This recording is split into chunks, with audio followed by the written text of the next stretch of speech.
தூமாவதி ஜெயந்தி. குடும்ப உறவுகளை சீராக்கும் தூமாவதி வழிபாடு 17/6/2021 அன்று நடைபெறுகிறது. மருமகன் மாமனார் உறவு எப்படி இருக்க வேண்டும்? பெண்ணை கட்டி கொடுத்த பிறகு அந்த பெண் தாய் வீட்டுக்கு வந்தால் அவள் எப்படி நடத்தப்பட வேண்டும் போன்ற பல செய்திகளை புராணங்கள் நமக்கு போதிக்கவே செய்கின்றன.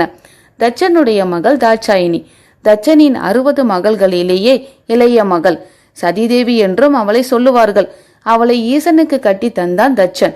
ஈசனுக்கு தான் மாமனார் ஆகிவிட்டோம் என்கின்ற மகிழ்ச்சி ஒரு எல்லைக்கோட்டை தாண்டி மமதையாக மாறியது.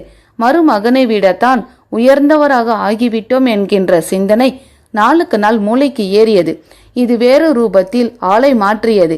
தான் கைலாத்துக்கு சென்றால் ஈசன் தன்னை மிகவும் உயர்ந்தவராக நினைத்து மரியாதை செய்ய வேண்டும் என்ற எதிர்பார்ப்பை ஏற்படுத்தியது. அந்த எதிர்பார்ப்பு நினைத்தபடி நிறைவேறவில்லை என்ற பொய்யான கற்பனை மனதில் ஏற்பட்டது. மருமகன் தன்னை மதிக்கவில்லை என்கின்ற ஒரு மயக்கத்தை தந்தது.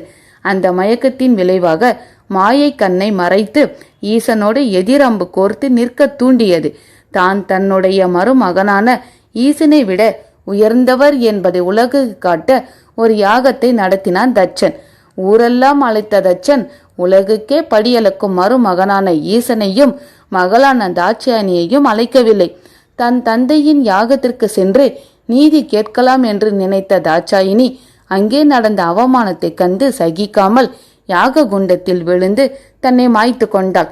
மாமனார் மருமகன் மகள் உறவுகள் சிக்கல் ஆகும் பொழுது எத்தனை விபரீதம் நடந்து விடுகிறது என்பதற்கு இந்த சம்பவங்களை எடுத்துக்காட்டு. இதற்கு பிறகு ஈசன் வீரபத்திரரை அனுப்பி யாகத்தை நாசமாக்கி தட்சனின் தலையை தரையில் வீழ்த்திய கதை நமக்கு தெரியும்.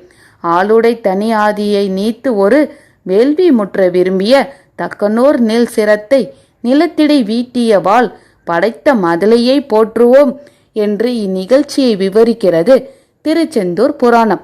தட்சன் யாகம் நடத்திய இடம் வடக்கே அரிதுவார். அங்கே கங்காத்தாள் என்கிற இடத்திலேயே தட்சிணேஸ்வர மகாதேவர் கோயில் உள்ளது. சதி தேவியாக குண்டத்தில் விழுந்த சதி குண்டம் அருகே இருக்கிறது. யாக குண்டத்தில் விழுந்த தாட்சாயினி கருத்த புகை தேவதையாக கொரூர வடிவம் கொண்டு வயதான அமங்கல தோற்றத்தில் எழுந்ததாகவும் அவளுக்கு தூமாவதி என்று பெயர் ஏற்பட்டதாகவும் சொல்கிறார்கள். தசமகா வித்யாவில் தூமாதேவியும் ஒன்று. சும்ப நிசும்ப போர்களில் அவர்களை அழிக்க துர்காதேவியின் படையில் உள்ள ஒருத்தி தூமாதேவி என்றும் இவளை சொல்கின்றார்கள்.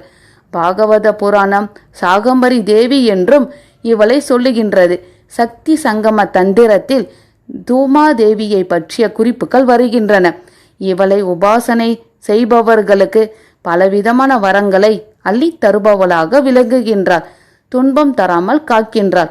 தலை சிறந்த குருவாகவும் விளங்குகின்றாள்.